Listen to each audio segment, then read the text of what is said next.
ঈশার নামাজ এবং ফজরের নামাজ, বলেন কয় ওয়াক্তের নামাজের কথা বললাম? 2 ওয়াক্ত, ঈশা এবং ফজর। ঈশা ও ফজরের নামাজ জামাতের সাথে আদায় করার মধ্য দিয়েও এই সমপরিমাণ সওয়াব অর্জন করা যায়। সুবহানাল্লাহ বলবেন না? ঈশা এবং ফজর কয় ওয়াক্ত নামাজ? 2 ওয়াক্ত নামাজ।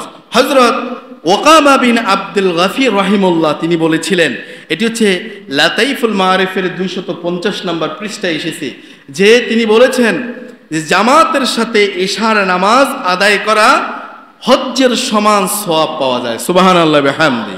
জামাতের সাথে ফজরের নামাজ আদায় করা ওমরার সমান সওয়াব পাওয়া যায়। সুবহানাল্লাহ বিহামদি। তাহলে আমরা 7 নম্বর আমল জানতে পারলাম যে ঈশা এবং ফজরের নামাজ আমাদেরকে কি করতে হবে? জামাতের সাথে আদায় করলে আমরা এই সওয়াব অর্জন করতে পারবো, বলি ইনশাআল্লাহ। নাম্বার 8 নম্বর যে আমলের কথা বলবো সেটি হচ্ছে জুমার নামাজে উপস্থিত হওয়া। আলহামদুলিল্লাহ বলেন। আজকে কি বার? বলেন আজকে কি বার? জুমাবার।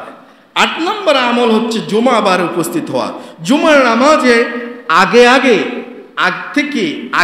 উপস্থিত হওয়া অনেক ফজিলতপূর্ণ একটি আমল।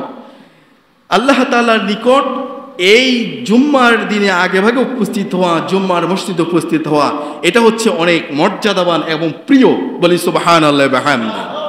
হযরত সাঈদ ইবনুল মুসাইয়িব রাহিমাহুল্লাহ বলেন যে তিনি বলেন, আল জুমআতু আহাব্বু ইলাল্লাহি তাআলা মিন হাজ্জিত তাতাউই, যে তিনি বলেছেন যে এই জুম্মার দিনটা হচ্ছে, জুমার সময়টা হচ্ছে আল্লাহ তাআলার কাছে নফল হজ থেকেও উত্তম। সুবহানাল্লাহ।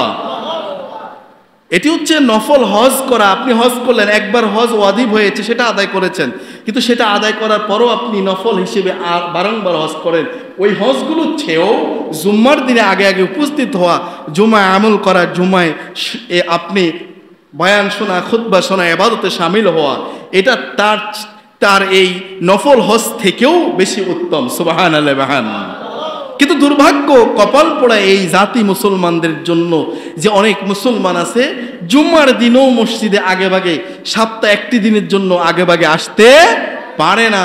দুর্ভাগ্য, তিনি দুনিয়াবি কাজকর্মে লিপ্ত রয়েছেন। এখন যখন আমরা কথা বলছি, শেষ দিকে আসতেছি, এখনো অনেক মুসল্লি মসজিদে উপস্থিত হতে পারেন নাই। এখনো অনেকে ওয়ার্কশপে কাজ করছেন, গ্যারেজে কাজ করছেন, এখনো অনেকে দেখা যায় দোকানপাটে এখনো তার ব্যবসাকে চলমান রেখেছেন, এখনো তিনি গোসল সারতে পারেন নাই, এখনো তিনি বাড়িতে যেতে পারেন নাই। বাড়িতে যাবেন, গোসল করবেন, জামা কাপড় পরে তারপর মসজিদে আসবেন। এরকম মুসল্লি আছে না নাই? বলেন আছে না নাই? তাহলে আমরা যারা বুদ্ধিমান, যারা জ্ঞানীবান, যারা বিবেকবান, আকল আছে, আল্লাহ তাআলা আকল দিয়েছেন, সে আকলবান লোকের আকল খাটিয়ে, বিবেক খাটিয়ে তিনারা আগামী জুম্মা থেকে আগেভাগে জুম্মার দিনে এসে যাবেন, আর এই নফল হজের চেয়ে উত্তম এই সওয়াবটা তাদের আমলনামায় নিয়ে যাবেন। পারা যাবে ইনশাআল্লাহ।